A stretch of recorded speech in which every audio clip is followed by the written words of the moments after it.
because then Shaykh al-Sirajuddin, he then moves on to a discussion about levels in paradise, the different manazil, al-manazil yawm al-qiyam, the different levels inside the paradise.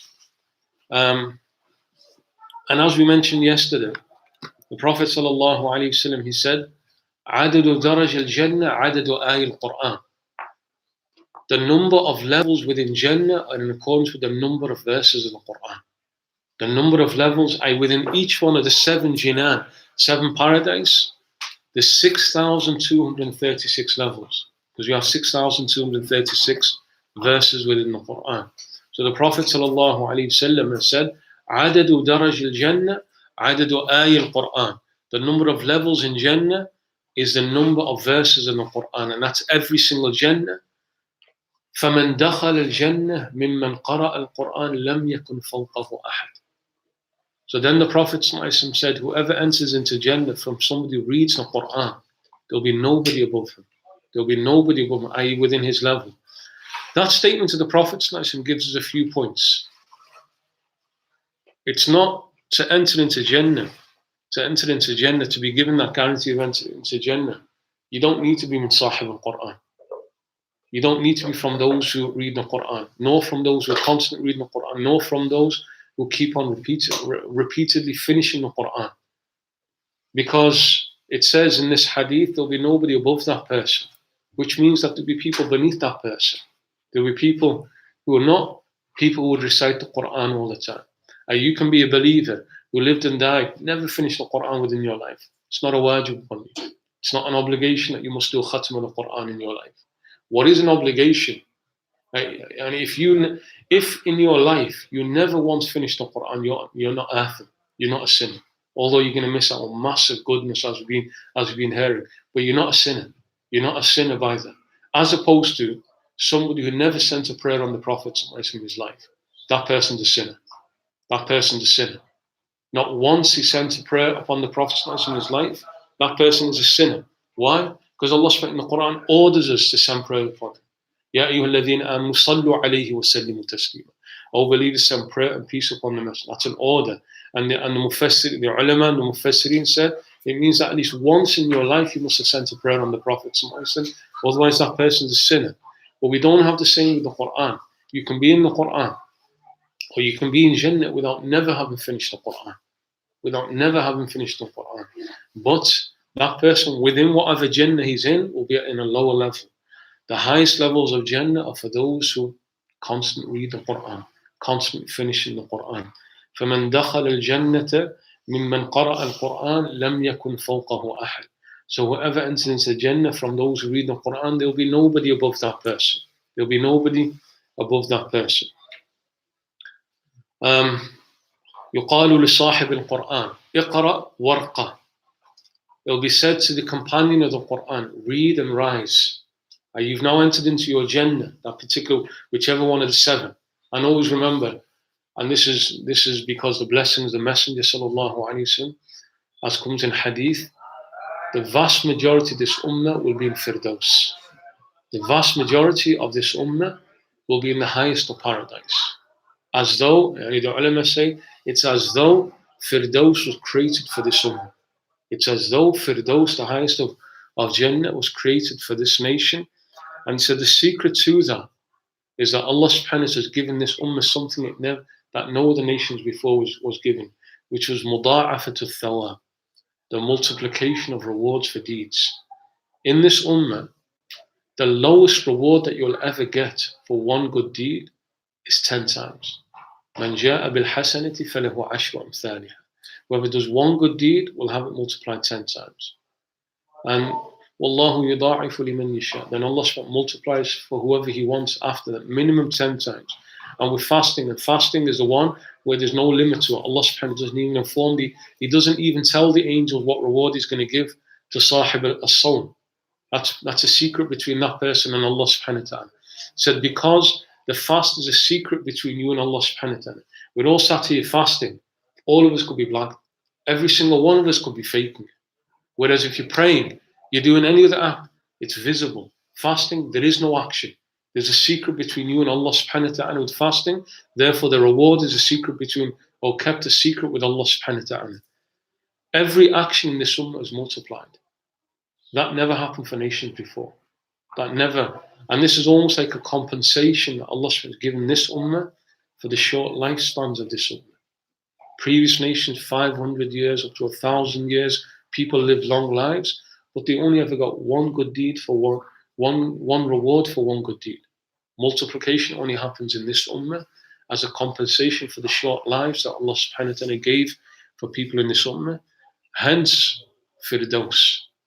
It's for that reason that Firdaus, the highest of paradise, is for this ummah. So when you enter into Firdaus, as a person of this ummah, you enter into Firdaus, the angel will tell you, Iqra, warqa, read and rise. Read, I read the Quran and rise. Warattil kama kunta turattilu fi dunya. And read as you would, or recite as you would recite in this world. Recite as you would recite in this world. And as the sister asked yesterday, the last question yesterday, the hadith doesn't speak about half of the Quran. It doesn't mean you must have memorized the Quran. All it's saying is recite as you used to recite in this world. Rattil kama kunta turattilu fi dunya. So that this reward, this does not mean it's that you must have memorized all of the Quran to get to the highest level in that Jannah. It doesn't mean that. Because there are many Hufaz of the Quran who don't read the Quran. There are many who've memorized the Quran who don't read the Quran. And there are many who've not memorized, but they're constant in reading the Quran. And it's as though, at that moment when they're told, read, it's as though Allah will inspire to them to read the Quran. Because they've not memorized the Quran. This is not based on memorization. You're constant reading in this world, and then you're told, read it as you used to read in this world, and it'll just flow on your tongue. It'll just flow on your tongue. You'll read the Quran as you used to read in this world. فَإِنَّ مَنْزِلَتَكَ عِنْدَ آخِرِ آيَةٍ تَقْرَأُهَا. Because your station in paradise, at the final points in paradise, will be the last verse that you used to read. The last verse that you used to read inside of this world. And then another discussion about reciting the Quran. And this seems an obvious discussion, but there is a point to discuss around this. It is more rewarded to recite the Quran in prayer than out of prayer. It is more rewarded to recite the Quran in prayer than out of prayer. And that's the reason why you learn Quran. The reason why you memorize the Quran is so that you can stand and pray with the Quran. So that you can stand and pray with the Quran. Your reward is multiplied 100 times by reciting the Quran inside of prayer. 100 times for every single letter, 100 times the reward for reciting the Quran inside the prayer.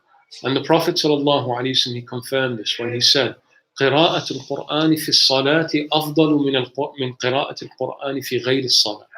Reciting the Quran in prayer is more rewarded than reciting the Quran outside of prayer. وقراءة القرآن في غير الصلاة أفضل من التسبيح والتكبير.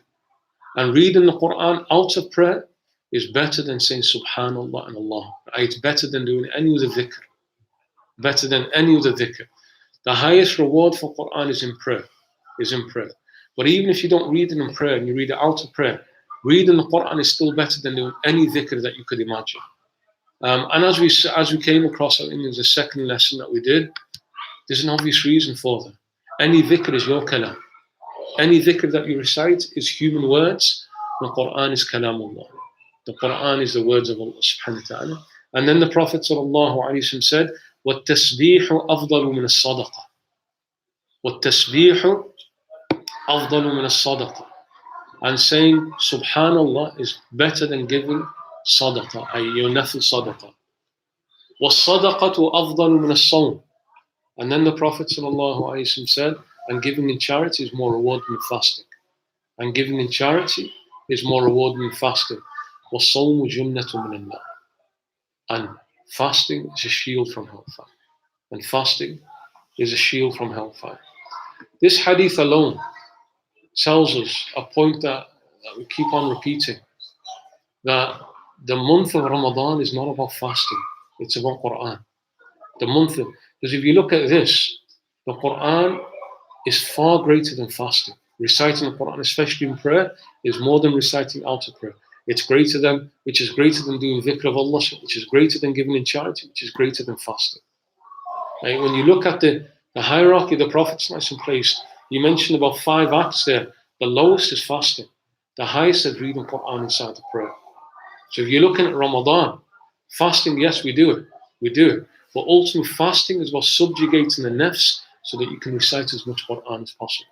So that it opens up your ability to recite the Quran.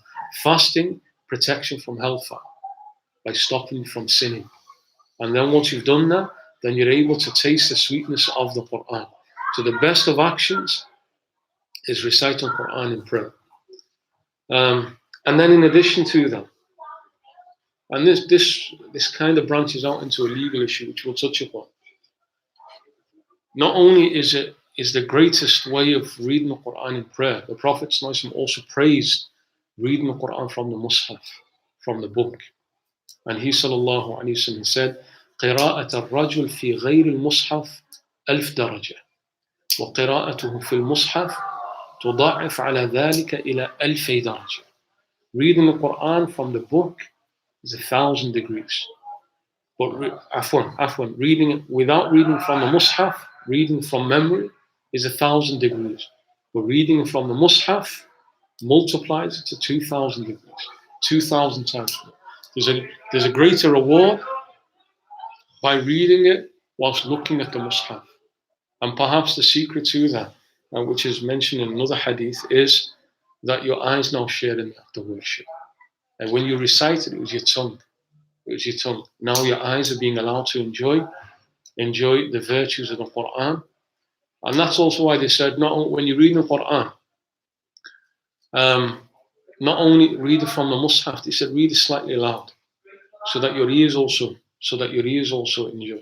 Provided you're not disturbing people who are engaging in something else, read it aloud so that you can also hear it, and also touch the Quran, so that your hands also get a share of it, so that all of your limbs are engaging with the Quran. So there's a greater degree based upon the statement of the Prophet ﷺ by reading the Quran from the Mus'haf.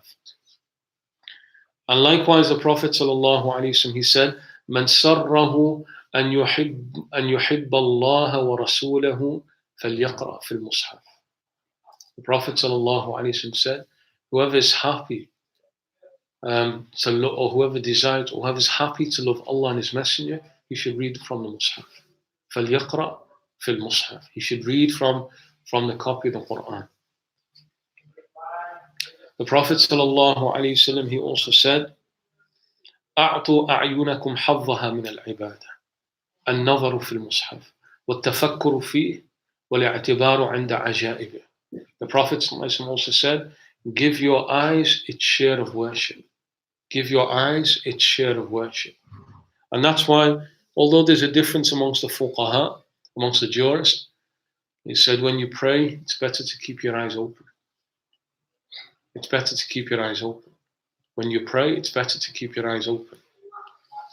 So part of the reason why, allow your eyes to take a share of that worship. You're going into sit, you're looking down, you're looking down, allow your eyes to look down. Allow your eyes, you place your hands on the ground, your hands will testify, he placed himself in, your face will testify, he placed his forehead on the ground. Let your eyes testify that as well. Right? Let your eyes have a portion of the worship that. So when you're closing your eyes, it's almost like you're cutting off one particular limb from the great worship. So the Prophet ﷺ, he said, أَعْطُوا أَعْيُنَكُمْ حَظَّهَا مِنَ الْعِبَادَةِ. Give your eyes the share of worship. النَّظَرُ فِي الْمُصْحَفِ. And that share of worship being looking at the Quran. النَّظَرُ فِي الْمُصْحَفِ وَالتَّفَكُّرُ فِيهِ, and reflecting over it. وَالْاعْتِبَارُ عِنْدَ عَجَائِبِهِ, and taking lessons from the wonders of the Quran. So the first, read the Quran by looking at it. And as you're reading it, think about it. Think about what you're reading. And as we keep on saying, even if you don't understand what's being said, and most people now don't understand, and knowing Arabic doesn't unlock the meanings of the Quran. There's something way beyond the Arabic language that's to be found within. But it's a stepping stone that helps you to have an understanding. So when you're unable to understand the meanings of the Quran, understand who you're speaking to. Understand whose words these are. Understand that He's allowed you to have a conversation with Him, subhanahu wa ta'ala. And then, when you come across the wonders of the Quran, reflect over. When you come across wonders within the Quran, reflect over the wonders of the Quran. كان عمر بن الخطاب رضي الله عنه إذا دخل البيت نشر المصحف فقرأ فيه. Sayyidina Umar ibn al-Khattab رضي الله عنه, as a general practice, whenever he would return home, he would open the Quran and recite it. Whenever he would go into his house, open the Quran and he would recite it. One occasion, Sayyidina Umar ibn al-Khattab, he's in a court case, he's Khalifa, he's in a court case. And midway through the court case, he steps out of that case, and then he returns back in. And then the Qadi asks him, "Where did you go?" He said, "I went to read some Quran." He said, "I went to read some Quran." He said, "I do not want the Quran to say, my Lord Umar took me and abandoned me. My Lord Umar took me and abandoned me." In the midst of a court case, Sayyidina Umar steps out, reads some verse of Quran, and then he comes back in. Whenever he would return back home, opens the Mus'haf. He opens the Mus'haf and he reads verses of the Quran. Likewise, as we've already mentioned, we've come across this narration before. Sayyidina Uthman, radiyallahu anhu ardah, Jami' al-Quran, the greatest of the companions of the Quran, he said, ما أحب أن يأتي علي يوم ولا ليلة إلا أنظر في كتاب الله تعالى. Sayyidina Uthman, he says, I would never like for a day or a night to come without having looked at the book of Allah subhanahu wa ta'ala. I would never like for a day or a night to pass إلا أنظر في كتاب الله, except that I've looked at the book of Allah subhanahu wa ta'ala. And then a further narration, and this is about Abdullah ibn Umar radiyallahu anhu. Nafi', who was the freed slave of Abdullah ibn Umar. He was asked, what did Ibn Umar used to do in his house? What did Ibn Umar used to do in his house? He said, لا تطيقونه. He said, you won't be able to do it. لا تطيقونه. He said, الوضوء لكل صلاة والمصحف فيما بينهم. الوضوء لكل صلاة والمصحف فيما بينهم. He would do a fresh wudu for every prayer. Ibn Umar, he would do a fresh wudu for every prayer. And remember what's said about Ibn Umar. He's the one who followed the sunnah of the Prophet perhaps more than any other companion. أشد تمسكا بسنة النبي. He's the one who held most firmly onto the sunnah of the Prophet. Also, what's worth noting, Ibn Umar, he would do a fresh wudu for every single prayer. And meaning whether he's in wudu or not, he would do fresh wudu for every single prayer. What's worth noting about that, what's mentioned in Shama'il, up until the Fath of Mecca, up until the conquest of Mecca, the Prophet himself would do a fresh wudu for every single prayer. The first time that the Prophet did more than one prayer with the same wudu, was on the conquest of Mecca, the day of the conquest of Mecca. And Sayyidina Umar himself, radiallahu anhu, says to the Prophet on the day of the conquest of Mecca, I've seen you doing something you never done before. I've seen you doing something you never done before, which was that the Prophet on that day, remember they entered into Mecca. The conquest began just before Fajr. They entered into Mecca, waqt al-duha, before Dhuhr. And the Prophet goes into the house of Hani radiallahu anha and prays Salat al-duha, even on that moment. And that day, he prayed Fajr all the way up until Isha with the same wudu. The first time that the Prophet ever did that. And that's 21 years after he's been sent, after he's been sent. Well, Abdullah ibn Umar continues that practice. Al-wudu li kulli salah. That's not the hardest part though. When Nafi' says la tutiquna, that you're not going to be able to do it. That wasn't the hard part. Al-wudu li kulli salah wal mushaf fima baynahum. And he would always have the Quran open between the prayers. He's constantly reading the Quran. And this is the companion who followed the Prophet more than any other companion. That's telling you something about the day of the Prophet. Right? Every prayer he does a fresh wudu, and in between every prayer, al-mushaf fima baynahum. Between the two of them, he just has a mushaf with him. That's why Nafi' is saying that you can't do what he would do. Fresh wudu for every prayer, Then between the prayers, just constant reading the Quran. Nafi' also mentions about Ibn Umar radiallahu anhuma. إذا افتتح المصحف ليقرأ بدأ فقال اللهم أنت هديتني ولو شئت لم أهتدي لا تزغ قلبي بعد إذ هديتني وهب لي من لدنك رحمة إنك أنت الوهاب. This is the dua that Abdullah ibn Umar would recite before reading the Quran. A dua that Abdullah ibn Umar would recite before reading the Quran. Allahumma anta hadaytani. Oh Allah, you've guided me. وَلَوْ شِئْتَ لَمْ أَهْتَدِي. And if you had willed, I would never have been guided. And this is muqtabas min dua ahl al-Jannah. This is taken from the dua of the people of Jannah.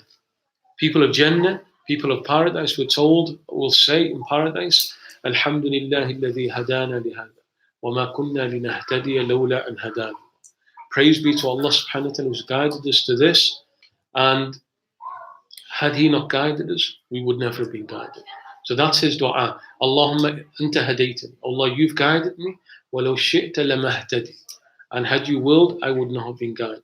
La tuzigh qalbi ba'da idh hadaytani. Don't swerve my heart away, turn my heart away after you've guided me. And that's also from the Quran. La tuzigh qulubana ba'da idh hadaytani. Our Lord, do not let our hearts swerve after you've guided us. وَهَبْ لِي مِن لَدُنْكَ رَحْمَةً إِنَّكَ أَنْتَ الْوَهَّابُ. And that's also dua of the Quran. هَبْ لَنَا مِن لَدُنْكَ. That's the dua of Ashab al-Kahf, the seven in the cave. وَهَبْ لِي مِن لَدُنْكَ رَحْمَةً إِنَّكَ أَنْتَ الْوَهَّابُ. And grant to me from your presence a mercy, for truly you are the gifter. You are the one who keeps on giving.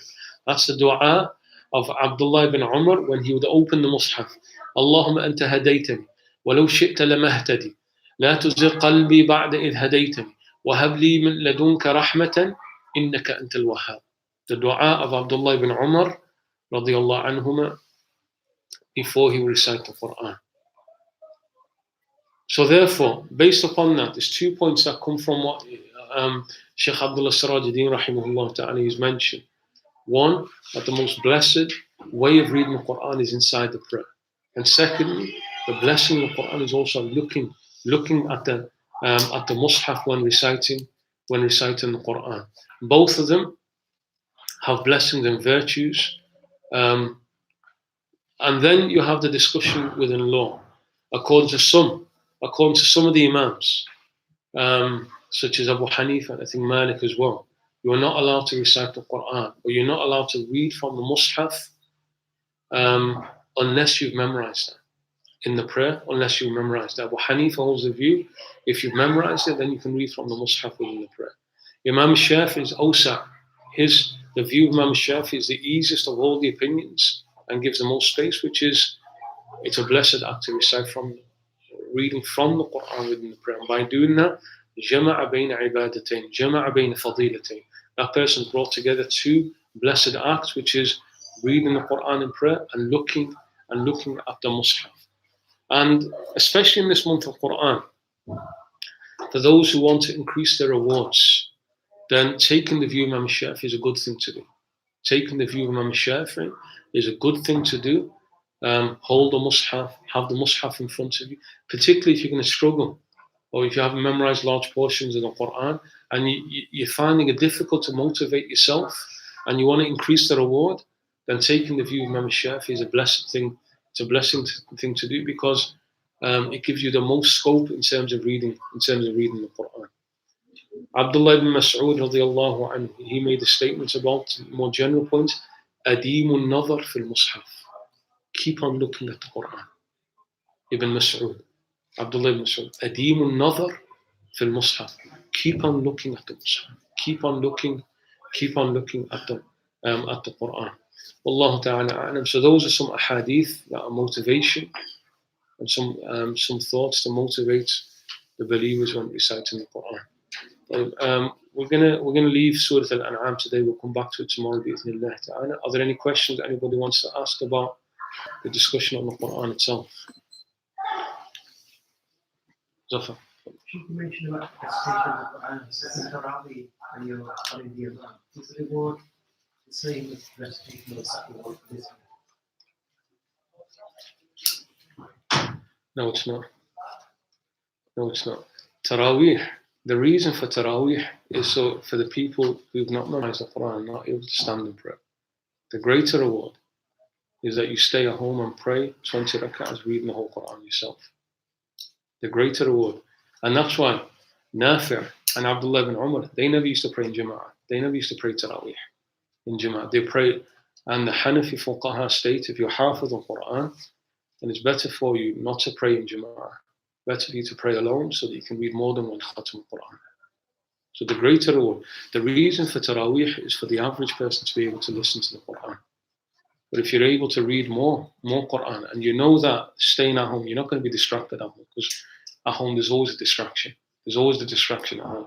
But if you know that you can be disciplined and you can ensure that you're going to read the Quran, you have the Quran, or you even take the view of Imam Shaykh and you read from the Mus'haf, from the Mus'haf in the Quran, then there's more reward in you reciting yourself than listening to somebody else reciting. The greater rewards in reading yourself than listening to somebody else. Wallahu a'lam. But that's not saying don't come to Taraweeh, because that's not saying that. Keep on coming to Taraweeh. But if you have the azim of the likes of Ibn Umar and so on, where they're going to read larger amounts of Quran, then the better thing is not to attend, and the better thing is to pray alone. So when they say it's mustahab and it's recommended, so it's because most people are not going to read the Quran, and most people are not going to do a khatam of Quran. The average person is not going to do that. Wallahu a'lam. Any other question? So I'm sure you're praying Tarawih tonight, right? You're praying it tonight. Don't be slacking tonight. Allahu a'lam. طيب خلاص انتهينا اليوم. We'll finish with that. أشهد أن لا إله إلا الله نستغفر الله نسألك الجنة ونعوذ بك من النار. أشهد أن لا إله إلا الله نستغفر الله نسألك الجنة ونعوذ بك من النار. أشهد أن لا إله إلا الله نستغفر الله نسألك الجنة ونعوذ بك من النار. اللهم إنك عفو تحب العفو فاعف عنا. اللهم إنك عفو تحب العفو فاعف عنا. اللهم إنك عفو تحب العفو فاعف عنا يا كريم. وإلى حضرة النبي الفاتحة. صلى الله عليه وسلم. الفاتحة. الرحمن الرحيم مالك يوم الدين إياك نعبد وإياك نستعين. آمين.